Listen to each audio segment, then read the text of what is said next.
아멘. 창세기의 말씀을 오늘 한 주 멈추고 부활절이라 부활에 관한 기사를 말씀을 같이 읽고 말씀을 나누기를 원합니다. 여러분 오늘 부활주일입니다. 부활주일입니다. 어떤 신학자가 부활주일이 너무도 중요한데 부활주일을 너무도 가볍게 여긴다. 부활을 너무도 많이 교회에서 오히려 이야기가 되지 않는다. 그런 이야기들을 하면서 40대 1이라고 그렇게 이야기를 합니다. 40대 1이 뭐냐? 사순절 40일 기간 동안에 예수님의 고난과 예수님의 순종, 그 힘듦, 십자가에 대해서는 40일 동안 가르치고 말씀을 나누고 이렇게 하면서 부활주일, 부활이 얼마나 중요한데 부활절은 이 주일날 한 번 딱 설교하고 거의 1년을 그냥 지나간다. 그렇게까지 얘기를 하면서 이 부활이 얼마나 중요하고 우리의 신앙과 기독교에 있어서 가장 본질 중의 본질인데 주님의 부활에 대해서는 그렇게 우리가 말씀을 많이 듣고 우리가 생각하고 묵상하면서 살지 못하는 것이 우리의 현 주소다. 그렇게 얘기를 하더라고요. 맞는 것 같습니다. 그래서 여러분 우리가 오늘 부활주일에 부활하신 주님을 기억하고 부활절을 어떻게 보내고 또 이 하루만 아니라 우리의 1년의 시간 동안 부활을 어떻게 기억하면서 우리의 삶에 담아낼까 고민하는 것이 굉장히 중요한 것이죠. 그런데 부활절에 여러분 우리가 매 부활절마다 하는 인사가 있습니다. 주님 부활하셨습니다 하면 여러분들도 주님 부활하셨습니다 라고 화답하면서 그렇게 같이 주님의 부활을 기억하고 같이 인사 나눈다 합니다. 우리가 같이 한번 해보겠습니다. 주님 부활하셨습니다. 옆에 분하고 주님 부활하셨습니다 인사하시죠. 같이 주님 부활하셨습니다. 주님 부활하셨습니다. 주님 부활하셨습니다. 여러분 주님 부활하심을 진정 믿으십니까? 아멘이십니까? 여러분 죽었다가 다시 살아난다는 것이 믿어지는 것이 보통 일이 아닙니다. 그냥 단순한 일이 아니죠. 여러분 이 부활절을 기억하고 기념하기 위해서 전 세계 고초에서 나라 민족마다 기념식이 많이 벌어집니다. 필리핀에서 여러분 아시는 것처럼 필리핀에서는 일주일 동안 고난 주간에 십자가를 짊어지고 길거리를 커다란 나무로 2000년 전에 예수님이 짊어지셨던 그 나무와도 같은 크기의 십자가를 짊어지고 많은 남자들이 옷을 벗고 십자가를 жил머지고 거리를 대로변을 이렇게 행진하는 그런 행진 프레이드가 굉장히 많습니다. 필리핀에서는 우리가 아는 것은 미국 같은 경우에서는 우리도 영향을 받았지만은 달걀을 가지고 달걀을 형형색색 색칠하고 꾸미고 하는 부분들. 그래서 그 미국의 기독교 문화가 우리 가운데 들어와서 우리도 달걀을 주일학교에서 예쁘게 만들고 꾸미고 깨가지고 먹고 우리나라를 한 개 더 하는 게 있습니다. 여러분 뭘까요? 달걀을 깰 때 재밌게 깹니다. 머리에 빡 깨가지고 그렇게 같이 나누고. 근데 부활절날 이루어지는 여러 가지 행사나 기념 이런 부분들도 중요하지만 그런데 우리가 고민해 보아야 될 것은 항상 본질로 돌아가야 됩니다. 이 부활의 그 사건들을 우리가 제대로 기억하고 있는가? 성경에 기록된 부활의 그 사건들을 우리가 제대로 기억하면서 예수님의 제자들이 이후에 그들이 바뀌고 변화된 이후에 주님의 부활을 목격한 이후에 그들이 변화되어져서 세계 도처로 나가서 주님의 부활을 증거하는 사람들이 되었던 것처럼 우리도 그 부활의 증인으로 우리가 만나는 사람, 우리의 사랑하는 이들에게 이 부활을 증거하고 이야기할 수 있는 그러한 모습들이 되고 있는가라는 부분들을 한 가지 주의하여서 우리가 생각해 두어야 합니다. 또 한 가지는 무엇이냐면 부활의 도대체 뜻이 무엇이야? 주님이 부활하셨다는 것의 의미가 무엇인가? 라는 부분들을 우리가 기억해야 됩니다. 그냥 단순히 예수님이 죽었다가 다시 살아나신 것, 여러분 이것만 기억하면 부활에 대해서 아는 것이 아닙니다. 그 의미가 무엇인가 라는 부분들을 또 우리가 생각해 보아야 하는 것입니다. 그때에 우리가 부활을 제대로 생각하고 의미 있게 보낸다라고 할 수 있는 것입니다. 여러분 우리가 읽었던 본문의 말씀도 그렇고 주님께서 부활하신 오늘 부활절, 그리고 지나온 한 주, 그 시간 동안 예수님은 예루살렘에 입성하셨습니다. 지난 주일이 종려주일이었죠. 그때부터 예루살렘에 입성하셔서 많은 사람들의 환대와 환호로 입성하였지만은, 그러나 예수님 앞에 정작 기다리고 있는 것은 십자가였습니다. 겟세마네 동산이었습니다. 몸부림치는 고통과 아픔이 예수님 앞에 기다리고 있었습니다. 우리 여러분 한번 기억해 볼까요? 그렇게 입성하셨습니다. 감람산에서 예루살렘 성인 건너편에 내려다 보이는 그 감람산 위에서 다시 제자들과 수많은 사람들에게 주님의 복음, 마지막 하나님 나라에 대한 그 복음을 예수님께서 가르치셨습니다. 그리고 예수님께서 시간이 되어 마지막 만찬을 제자들과 함께 떡을 떼셨습니다. 이것은 나의 몸이니 받아 먹어라. 이것은 나의 피니 너희들이 함께 마시라. 그리고 예수님께서 겟세마네 동산으로 나아가셨습니다. 우리가 이미 말씀을 보았던 것처럼 그 겟세마네 동산에서 예수님은 3번에 걸쳐서 몸부림치며 몸서림치며 그곳에서 할 수만 있다면 이 십자가의 잔이 나에게서 피할 수 있도록 그렇게 하나님 아버지께 울부짖었던 모습들을 우리가 기억합니다. 그때 우리 인간은 무엇을 하고 있었습니까? 우리 사람은 그곳에서 무엇을 하고 있었습니까? 졸고 잘 수밖에 없는 것이 우리 인생의 본질인 것을 여러분 그 겟세마네 동산에서 주님은 우리에게 보여주시는 것입니다. 그리고 잡히셨습니다. 그리고 십자가에 못 박히기 위하여 빌라도에게 신문을 받고 결국 골고다 언덕에서 십자가를 지셨습니다. 다 이루었다. 지난 3년 또 공생의 기간 동안, 아니 30여 년이 지나는 이 땅 가운데 성육신하셔서 예수님 하나님이신 그분이 이 땅에 육신의 몸을 입고 30 몇 년 동안의 그 기간 동안을 인간의 몸을 입고 가장 낮은 곳에서 살아오시면서 인간적으로 말하면 그 모든 시간들이 주마등처럼 흘러가지 않았겠습니까? 인간적으로 보면 3년 동안에 그 제자들을 집중해서 가르치고 하나님 나라의 복음에 대해서 말씀하시고 선포하시고 때로는 울고 때로는 웃고 때로는 나누고 치료하고 살아나고 그러한 일들이 주님에게도 그 십자가 위에서 주마등처럼 마음속에 기억되어지고 그렇게 되지 않았을까요? 다 이루었다. 다 이루었다.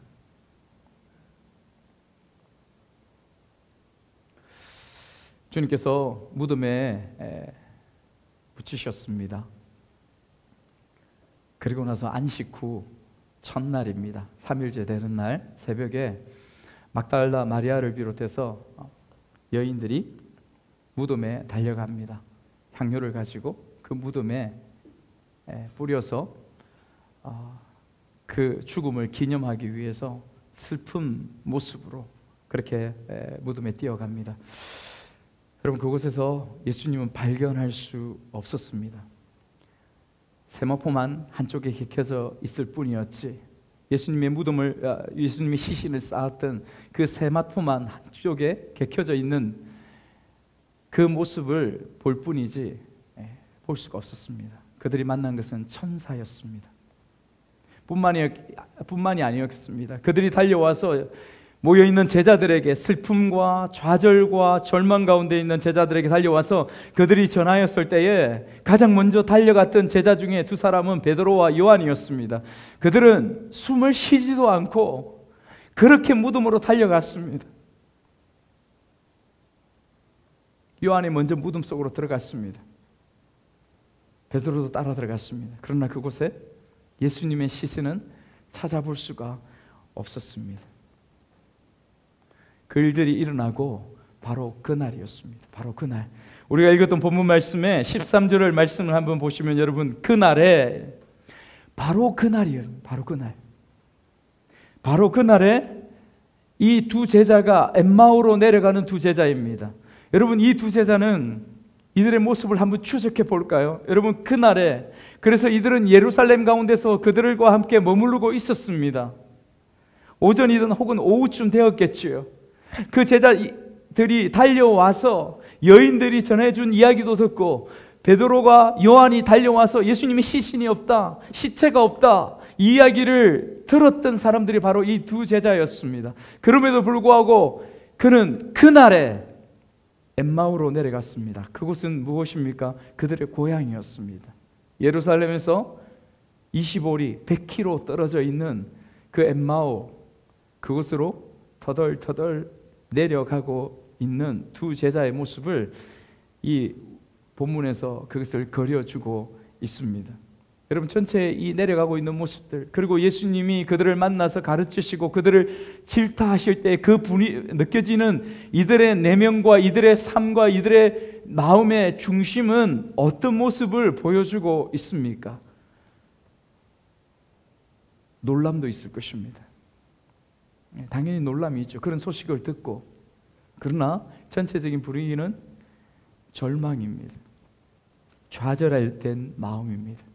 그냥 고향으로, 그 예루살렘에서 내려가는 것이죠. 고향으로 살기 위해서 다시 이전에 3년 전에 예수님을 만나기 이전에 그들의 살았던 삶의 터전, 3년 전에 예수님을 만나기 전에 그들의 삶의 모습, 그들의 삶의 습관, 세상 가운데 살아가던 그 소망 없는 삶의 모습으로 이들은 그대로 내려가고 있는, 그 자리로 돌아가고 있는 그 모습을 이 13절에서 35절의 말씀은 그것을 보여주고 있는 것입니다. 16절 말씀을 보시면 예수님께서 그들과 동행하시나 그들을 알아보지 못하였습니다. 왜일까요? 16절 말씀에 같이 읽습니다. 시작. 그들의 눈이 가려져서 그인 줄 알아보지 못하거늘. 예수님이 부활하셨습니다. 동행하셨어요. 물론 부활의 몸으로 다시 예수님께서 부활체를 입고 이곳에 동행하셨습니다. 그래서 대부분의 신학자들은 이야기를 합니다. 이때의 부활체로 입고 오신 예수님의 모습이, 예수님이 공생의 3년 동안에 이 제자들이 만났던 예수님의 평소 보시던 모습과는 좀 다른 부분들이 분명히 있었을 것이다 라고 보통 그렇게 보고 있습니다. 그래서 예수신 줄을 보지 못하였다, 알지 못하였다, 그렇게 설명을 합니다. 그러나 동행하시는 분은 예수님이십니다. 그런데 여기서 뭐라고 말씀하고 계시냐면, 예수님의 부활체가 완전히 달랐든지 아니면 조금 달랐든지 아니면 그때와 똑같은지 이 부분들이 중요한 것이 아니라, 이들이 선명한 것은 무엇이냐면 그들의 눈이 가리워져 있었다라고 하는 것이 중요한 것입니다. 그들의 눈이 가리워져서 예수인 줄을 알지 못하였기 때문에. 여러분, 눈이 가리워졌다는 것은 무엇일까요? 영적으로 눈이 가리워졌다는 것은 어떤 의미일까요? 믿음으로 그것을 바라보지 못하는 것입니다. 예수님께서 살아계실 때 그 제자들을 3년 동안 동행하시면서 가르치시고 하나님 나라에 대해서 선포하시고 내가 죽었다가 다시 살아날 것이다 수도 없이 가르치고 말씀하시고 증거하셨지만 그것을 받아들이지 않았다는 것이죠. 믿는 것 같았지만은 그때 들을 때는 그렇네 라고 했지만은 정작 그 사건이 일어나고 그들이 그토록 믿고 의지하였던, 그토록 놀라웠던 예수가, 그들이 이스라엘을 속량하고 우리를 해방할 것이라고 하는 그렇게 의지하였던 예수가 덜컥 죽고 나니까 그들의 마음은 좌절과 절망의 마음으로 찾아오는 것은, 조금만 생각해 보면 그것은 여러분 당연한 것입니다. 예수님이 살아계실 때에 내가 죽었다가 다시 살아날 것이야, 갈릴리에서 우리 다시 만나자, 이 말은 그들 가운데 전혀 믿겨지거나 어쩌면 그것은 그냥 우리 편지 쓸 때 PS 써는 정도의 그런 말들로 그냥 느껴진 그런 부분들일 수가 있는 것입니다. 진짜 이루어져 우리의 눈에, 우리의 현실 가운데에 그런 믿음을 갖지 못했다라는 것을 이야기하고 있는 것이죠. 여인들과 제자들, 동료들을 통해서 들었음에도 불구하고 여러분, 죽은 자가 다시 살아났다, 이 부분들은 그만큼 현실적으로 믿을 수 없는 사실임에 분명하다라는 것입니다. 믿을 수 없는 사건이요? 죽은 자가 어떻게 살아나? 그것이 우리도 그렇게 생각되어지지만 당시에 이스라엘 백성들의 공통된 그 마음과 중심 가운데는 죽은 자가 어떻게 살아나? 여러분, 그 부분들이 그들 가운데에 있다라고 하는 것입니다. 그러나 지금 우리는 그것을 믿습니다. 그런데 여러분, 주님의 부활하심을, 다시 살아나심을 믿는다라는 것은 단순히 죽은 육체가 다시 살아나서 그들 가운데 나타나서 보여지고 이것만을 얘기하는 것이 아닙니다. 여러분, 주님께서 부활하셨다라는 것은 어떤 의미가 있을까요? 예수님께서 부활하셔서 그들의 제자 가운데 보여주시고 오늘 우리가 그것을 믿는다라는 것은 어떤 의미가, 그것에 중요한 의미가 있을까요? 그것은 예수님께서 이 땅 가운데 오셔서 공생의 3년 동안에 하나님의 나라에 대해서 선포하셨습니다. 하나님의 천국에 대해서 선포하셨습니다. 하나님의 나라가 이 땅 가운데 도래할 것이다. 내가 복음을 가지고 하나님의 나라의 주권을 가지고 이 땅에 왔음을 선언하셨습니다. 이미 하나님의 나라가 너희들의 삶 가운데에, 이 땅 가운데 도래하였다, 너희들의 삶 가운데에 임하였다라는 것을 가르치고 계십니다. 주님께서 부활하셨다는 것은 하나님의 나라가 이 땅 가운데에 우리 가운데 임하셨음이 사실인 것을, 진실인 것을 증거해주고 있다라는 것입니다. 아멘이십니까? 만약에 여러분, 주님께서 그렇게 3년 동안 아무리 치료하고 회복하고 살리고 그렇게 하나님의 나라의 복음에 대해서 선포하시고 하셨어도 그분이 가장 정점으로 말씀하신 주님의 십자가와 다시 살아날 것이라는 그 부활, 잘 믿을 수 없는 그 부활에 대해서 사실로서 증거되고 보여지고 그렇게 되지 않았다면 예수님께서 이 땅에 오셔서 증거하신 하나님의 나라, 그것을 그렇게 너무도 명사처럼 잘 가르치고 그렇게 잘 설명했었다 할지라도 그것은 진실일 수가 없는 것입니다. 제자들이 온갖 영광을 보고 기뻐하고 놀라고 그런 상황들 가운데 있었다 할지라도 너 왜 이것을 믿지 못해? 너 왜 이것을 안 믿었어? 주님께서 그렇게 이야기할 수가 없는 것입니다. 그러나 주님께서 부활하셔서 죽었다가 다시 살아나서 그 모습들을 제자들에게 보여주신 것은, 그가 예수님께서 3년 동안 그토록 하나님 나라의 복음과 부활에 대해서 증거한, 그리고 하나님 나라에서 선포한 그 사실들이 진실이요 사실인 것을 그대로 증명해 주고 있다라는 의미가 되어지는 것입니다. 무엇을요? 하나님의 나라가 우리 가운데 이미 임하였다라는 것을. 지금 저와 여러분들이 살아가고 있는 이 삶 가운데, 여러분들의 내면과 여러분들의 삶 가운데 하나님의 나라가 이미 임하여 있다라는 것을 말씀하고 계십니다. 아멘? 아멘? 여러분, 이것이 중요합니다. 하나님의 나라가 이미 우리 가운데 임하여 있다라는 것이지. 여러분, 하나님의 나라라고 하면 우리는 보통 천국을 이야기합니다. 그런데 의미적으로는 비슷한 개념이 있지만 조금 분리할 필요가 있어요. 하나님의 나라와 천국 혹은 천당이라고 하죠. 우리 한국 사람들은. 이것은 좀 다른 개념, 의미적으로 다른 개념을 가지고 있습니다. 여러분, 천국, 천당은 어떤 의미를 가지고 있어요? 우리가 죽으면, 예수 믿고 나서 죽으면 우리가 장차 가야 될 천국, 천당, 그 의미를 그곳에 담고 있습니다. 그러나 하나님 나라의 개념은 다릅니다. 하나님 나라는 우리가 죽어서 가는 곳이 아니라 예수님께서 이 땅 가운데에 심판의 주권을 가지고 이 땅에 태어나실 때부터 하나님의 나라는 이 땅 가운데 임하셨음을 선포하고 계시는 것이지요. 그러므로 하나님의 나라는 우리가 살고 있는 지금 이곳에 임하고 있는 것이 하나님의 나라인 줄 믿습니다. 아멘. 그 하나님의 나라를 우리가 살아가고 있습니다. 살아가고 있습니다.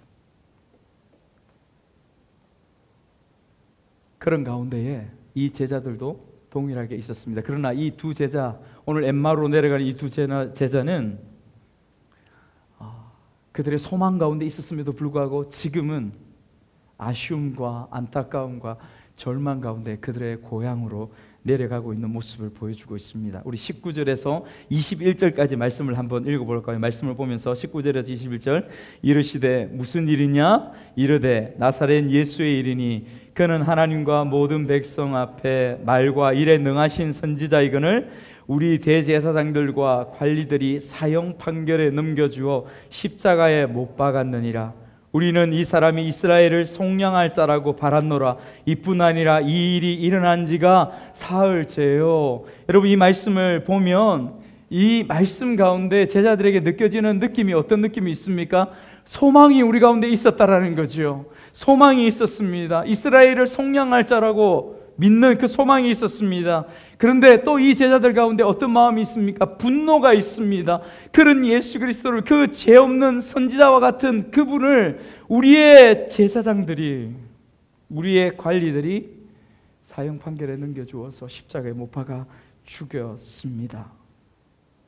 그래서 나는 지금 어떻습니까? 절망합니다. 이것이 이 말씀 가운데 담겨져 있는 부분입니다. 담겨져 있는 부분이죠. 그 제자들이 소망을 바랬다고 했습니다. 여러분, 그런데 이 주님을 향한 이 소망이 온전한 소망일까요? 그렇지 않습니다. 반쪽짜리 소망이에요. 공생에 3년 동안 동행했음에도 불구하고 그들은 예수님이 죽음으로써 끝났다라고 하는 그 마음들이 이들 가운데 있었던 것이지요. 예수님의 부활을 믿지도, 그것을 소망하며 그들이 함께 모여서 주님의 다시 오심을 기다리지도 않고 의심하며 두려워서 피하고 있는 그 제자들의 모습에는 온전한 소망이 그들 가운데 있지 않은 것입니다. 또 한 가지 이곳에서 우리가 볼 수 있습니다. 그런 제자들의 모습 가운데에서 결국 우리의 내면과 우리의 삶 가운데서 우리에게 온전한 소망, 궁극적인 소망을 이루시는 분은 누구일까요? 그분도 역시 예수 그리스도이심을 이 말씀을 통해서 우리에게 말씀하시고 가르쳐주고 있다라는 것입니다. 결국은 예수님께서 그들을 찾아가시고 그들에게 보여주시고 그들이 궁극적으로 바라고 소망하며 그들의 시선을 어디에 고정시키고 바라봐야 할지를 가르쳐 주고 있습니다.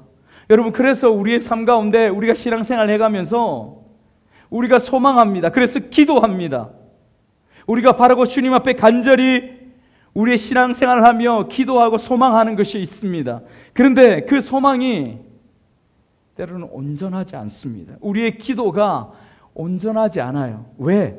우리가 살아가면서 무엇을 바라보고 우리의 삶을 어떤 걸음 가운데에 한 걸음 한 걸음 내디뎌 가는 것이 바른 삶이고 바른 소망의 삶을 살아가는 것이고 바른 희망의 삶을 살아가는지 우리가 잘 알지 못하기 때문에 그렇습니다. 무슨 말이냐면 저와 여러분들이 기도하고 소망하고 현실에 있어서 또 우리의 내면에 있어서 어쩌면 영적으로도 바라고 소망하는 것이 하나님께서 우리에게 궁극적으로 바라는 주님의 기도의 내용과는 차이가 있게 되기 때문에 그렇습니다.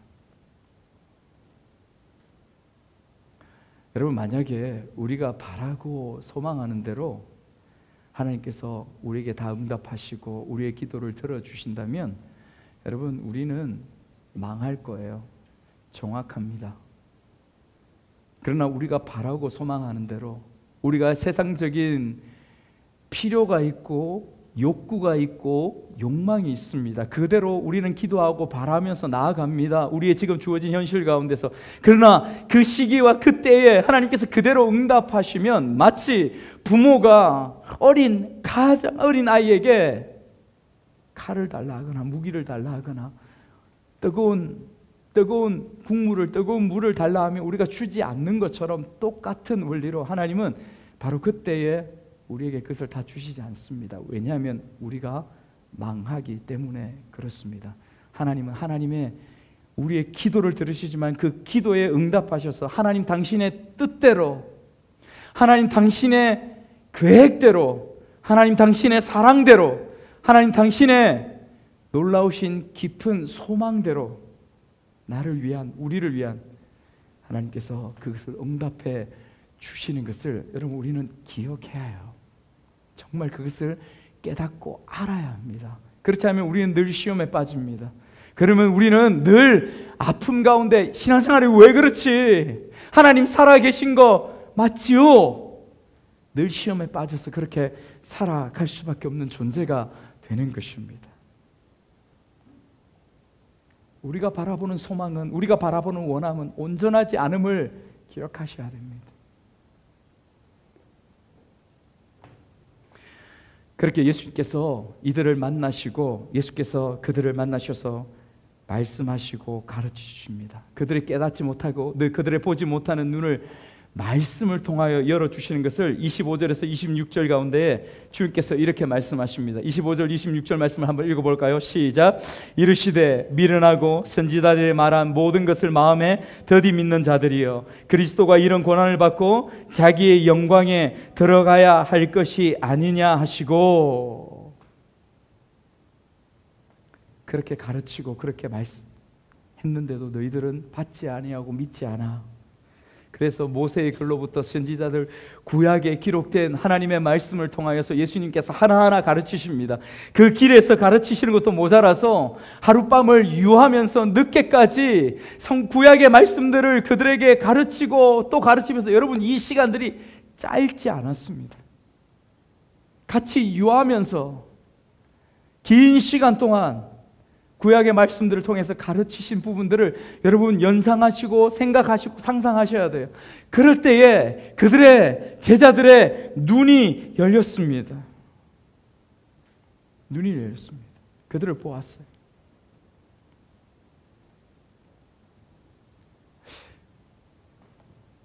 여러분 여기서 한 가지 우리가 기억하고 넘어가야 할 것이 있습니다. 우리가 아는 것처럼 여러분들이 잘 알고 있는 부분들인데 제가 강조하는 부분들이기도 하고, 여러분 기독교는 종교가 아닙니다. 여러분 이 말은 그냥 여러분들이 그냥 그렇게 이해하라고 말씀드리는 것이 아니라, 누군가 바깥에서 여러분들이 누군가를 만났을 때에 종교 이야기할 때에 여러분들은 선명하게 이야기해 줄 수 있어야 합니다. 기독교는 종교가 아닙니다. 여러분 이 땅에 있는 종교는 공통점이 있습니다. 그것은 영어로 do입니다. 내가 무언가를 행해야 합니다. 내가 무언가를 실행하고 실천하고 행해야 그곳에 구원이 있다고, 그것에 내가 어떤 열매를 맺는다고 하는 것이 종교입니다. 두입니다. 그러나 기독교는 무엇이냐면 예수 그리스도께서 행해 주신 일들을 우리가 믿고 바라보는 것입니다. 내가 무언가를 두하는 것이 아니라, 행하는 것이 아니라 예수께서 이미 행해 주셨던, 이미 행하신 그 일, 그 던에 대해서, 행하신 일에 대해서 우리가 바라보고 믿는 것이 우리가 믿는 신앙입니다. 그것이 생명이라고 하는 것이죠. 그래서 성경의 모든 것들은, 성경의 모든 나타난 사람들의 그 신앙이라고 하는 것, 믿음이라고 하는 것은 무엇이냐면 내가 무언가를 행하고, 내가 무언가를 실천하고 행하고 선한 삶을 살고 이루는 것이 아닙니다. 예수께서 행하신 그 일, 전부인 그 일들을 바라보고 그것을 믿고 따라가는 것, 그것이 우리의 신앙이요, 그것이 우리의 생명임을 기독교는 선명하게 우리에게 증거하고 있다는 것을 우리가 기억해야 됩니다. 예수님께서 지금 제자들의 대화가 가운데서 말씀하고 있는 부분들이 그것입니다. 구약에서 하나님께서 예언하시고 말씀하신 그 사건, 그것이 나를 통하여 이루어졌고 내가 행하였던 그 일들, 십자가와 부활과, 여러분, 그것을 너희들이 말씀을 통하여 깨달으라고, 그것을 말씀을 통하여 믿으라고, 그것을 주님께서 말씀하고 있는 것입니다. 현격한 차이입니다. 너무도 분명한 차이입니다. 진리와 비진리의 차이가 그것입니다. 아무리 우리가 애쓰고 노력하고, 여러분 우리가 알지 않습니까? 내가 어떤 존재인지, 어떤 타락하고 죄인 중에 개수와도 같은 존재가 저의 모습인지, 지금도요, 여러분도요, 그런 존재가 그곳에서 어떤 선함이 나타날 수 있으며 무엇을 행한다고 그곳에 구원이라는 것이 있을 수 있겠습니까? 불가능한 것이죠. 예수님께 성찬과 말씀으로서 그들을 깨닫게 하십니다. 30절에서 32절 말씀을 이렇게 말씀합니다. 제가 읽겠습니다. 그들과 함께 음식 잡수실 때에 떡을 가지사 축사하시고 떼어 그들에게 주시니 그들의 눈이 밝아져 그인 줄 알아보더니 예수는 그들에게 보이지 아니하시는지라. 그들이 서로 말하되 길에서 우리에게 말씀하시고 우리에게 성경을 풀어주실 때에 우리 속에서 마음이 뜨겁지 아니하더냐 하고. 말씀 그대로입니다. 여러분, 하나님의 말씀이 그들에게 들려지고 가슴에 들려졌을 때 비로소 그들의 마음이 뜨겁지 아니하더냐. 눈이 열렸습니다. 그와 동행했던 그분이 바로 예수 그리스도인 줄을 비로소 깨닫게 된 것입니다. 여러분, 이런 경험이 여러분들의 삶 가운데 있으셨습니까? 하나님의 말씀이 가슴속 가득 들어와서 여러분들의 가슴이 불이 일어나는 것 같고 뜨거워지고 놀랍게 감동하고 변화되는 그 시간들이 여러분들 가운데 있었습니까? 지금 있습니까? 그 시간들이 지금 없고 냉랭하고 찹지도 않고 덥지도 않은 모습으로 지금 내 신앙의 삶이, 내 믿음의 삶이 지금 여러분들의 일상이 흐른 가운데 있다면, 여러분, 우리는 지금 돌아보아야 합니다. 다시 회복해야 합니다. 왜? 주님의 말씀은 여전히 이 두 제자에게처럼 다시 그 말씀이 깨달아서 그 심령을 꿰뚫고 그들의 마음속에 비춰질 때에 여전히 뜨거움으로, 감동으로 새롭게 하는 말씀이기 때문에 그렇습니다. 아멘. 제가 고등학생 2명한테 복음을 밤 늦도록 전한 적이 있습니다. 전하는데 그 두 아이가 사춘기 시간이 갓 지났는데 그 두 아이가 말씀을 들으면서 철저히 울어요. 눈물을 흘려요. 너무 감동이 된다고. 너무 감동이 된다고. 왜 나는 눈물이 나는지 저도 알지 못한다고. 여러분, 그런 아이들, 그런 어른들 누구든지 주의 말씀 앞에서 우리는 뜨거워져야 하고 뜨거움을 경험하는 영혼이 되어야 할 줄 믿습니다. 차갑지도 뜨겁지도 않은 미지근한 그러한 모습들은 지금 우리 가운데서 여러분 그것과 싸워서 주의 말씀 앞으로 달려가는 모습들이 있어야 될 줄 믿습니다. 예루살렘으로 이들이 돌아가죠. 예루살렘으로 그들의 가든 고향에서 돌아갑니다. 무엇을 이야기할까요? 여러분, 예루살렘이 의미하는 것은 어떤 의미입니까? 예루살렘은 바로 예수님께서 십자가에 못 박히신 곳입니다. 예루살렘은 믿음의 형제들이 지금 모여 있는 곳이 예루살렘입니다. 하나님의 말씀이 함께 공동체 가운데서 들려지고 함께 증거되어지고 그곳에서 성령께서 임재하시고 장차 성령께서 역사하셔서 마가의 다락방 가운데서 놀라운 성령께서 임재하시는 그 자리가 바로 예루살렘입니다. 그들의 옛 습관, 옛 삶의 자리, 옛 삶의 모습들, 그 엠마오로 내려가면 안 되는 곳입니다. 다시 예루살렘으로 돌이켜서 돌아가야 하는 것입니다. 여러분, 우리가 그렇지 않습니까? 지금 이 예배를 드리고 지금 이 말씀 앞에 서서 이 엠마오의 두 제자들처럼 예수님을 만나 예수님의 말씀을 들은 우리의 삶이, 우리의 영혼이 지금 나아가야 될 자리는 무엇이냐면, 그래, 내가 다시 말씀 앞에 서야 되겠다. 다시 하나님의 말씀을 읽고 나아가야 되겠다. 다시 하나님 말씀을 묵상하고 나아가야 되겠다. 다시 기도의 자리에 회복하여 나아가야 되겠다. 내가 이 땅 가운데 어렵고 힘들지만 그것 자체에 집중하는 것이 아니라 오히려 살아계신 하나님, 전능하신 하나님, 나의 생명 되신 그 하나님에 집중하며 나아가야 하겠다. 여러분, 이 마음으로 충만해져야 할 저와 여러분들의 영혼인 줄 믿습니다.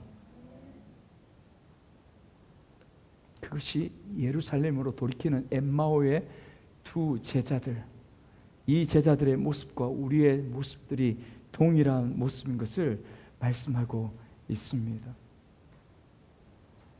사랑하는 여러분, 단순히 2000년 전의 부활을 기억하는 것이 부활을 사는 삶이 아닙니다. 오늘 제목의 말씀처럼 부활을 살다입니다. 부활을 살다. 지금 내가 부활을 사는 것이죠. 그 부활을 사는 것은 예수님의 부활하심을 기억함으로 말미암아, 예수님의 부활을 온전히 믿음으로 말미암아 지금 나 역시도 예수님처럼 온전히 부활하게 될 것을 믿고 확신함으로 오늘을 살아가는 것입니다. 그 삶은 어떤 삶일까요? 고린도전서 15장 55절에서 58절 말씀은 사도 바울이 고린도 교회 성도들에게 부활을 믿지 못하는 사람들이 고린도 교회 초대교회 가운데에서도 있었습니다. 어떻게 죽은 자들이 다시 살아난단 말이야? 말도 되지 않는 소리 하지 마. 그런 사람들이 고린도 교회 초대교회들도 있어서 고린도 교회들을 어지럽게 시끄럽게 만들었습니다. 그곳에 죽은 자의 부활에 대하여, 하나님이 죽은 자를 살리시는 사건에 대하여, 예수님의 부활에 대하여, 그리고 우리의 몸에 장차 예수님처럼 부활할 것에 대하여서 바울이 말씀해주고 선포하는 말씀입니다. 그 마지막에 이 말씀을 바울 사도가 들려주면서 마무리 짓고 있습니다. 고린도전서 15장 55절에서 58절까지 말씀을 우리 힘있게 같이 읽도록 하겠습니다. 시작. 사망아, 너의 승리가 어디 있느냐? 사망아, 네가 쏘는 것이 어디에 있느냐? 사망이 쏘는 것은 죄요, 죄의 권능은 율법이라. 우리 주 예수 그리스도로 말미암아 우리에게 승리를 주시는 하나님께 감사하노니, 그러므로 내 사랑하는 형제들아, 건실하며 흔들리지 말며 항상 주의 일에 더욱 힘쓰는 자들이 되라. 이는 너희 수고가 주 안에서 헛되지 않는 줄 알미라. 아멘. 아멘. 사도 바울이 마지막에 그 부활에 대해서 긴 시간 동안 설명하고 선포하시면서 마지막에 들려주시는 말씀은 사망아, 너의 쏘는 것이 어디 있느냐? 왜 이렇게 선포할까요, 여러분? 믿지 못하는 세상의 모든 사람들의 죄악 가운데 있는 삶이 살아가는 삶의 본질은 죄입니다. 죄악입니다. 그 죄악의 대가는 사망이에요. 그래서 저 죽음아, 저 사망이 활을 쏘듯이 쏘는 것은, 관역으로 겨누는 것은 무엇입니까? 죄입니다. 죄입니다. 그 가운데 살고 있고 그 가운데 살아왔던 우리임을 가르쳐주는 것이죠. 그러나 이제는 너희들이 부활을 믿니? 너희들이 예수 그리스도의 부활을 믿니? 너희들이 예수님처럼 부활할 것을 믿니? 그 부활 가운데, 그 믿음 가운데 있다면 사망아, 너의 쏘는 것이 도대체 어디 있느냐? 쓸데없다라는 것입니다. 쓸데없다라는 것입니다. 그것을 사도 바울이 선포하고 있습니다. 그래서 감사한 삶을 살아라. 마지막 58절 말씀은 어떻게 부활을 살라고 이야기하십니까? 사랑하는 형제들아, 견실하며 흔들리지 마. 더 이상 말씀과 믿음 가운데서 흔들리지 말며 항상 주의 일에 더욱 힘쓰는 자들이 되라. 여러분, 주의 일은 교회 와서 늘 봉사하고 섬기는 일이 주의 일이 아닙니다. 여기서 주의 일의 분명한 의미는 무엇이냐면 내가 예수 그리스도를 온전히 믿고 예수 그리스도의 부활하심을 온전히 믿고 내가 세상 가운데서 내가 살아가면서 살아가는 모든 숨쉬면서 하는 일들이 주의 일이라고 하는 것입니다. 아멘. 여러분이 직장 가운데서, 가정 가운데서 여러분들이 행하는 모든 그 만남 가운데 행하는 일들이 주의 일이라고 하는 것입니다. 이는 너희 수고가 주 안에 헛되지 않는 줄 알미라. 그러므로 사랑하는 여러분, 부활을 사시는 여러분 되시기를 주님의 이름으로 축복합니다. 아멘. 부활을 이렇게 살아가는 것입니다. 제자들처럼. 제자들의 변화되고 바뀐 그 삶의 모습들을 우리도 그 삶을 살아가고자 소망하는 모습으로 주 앞에서는 우리가 되기를 주님의 이름으로 축복합니다. 우리 이제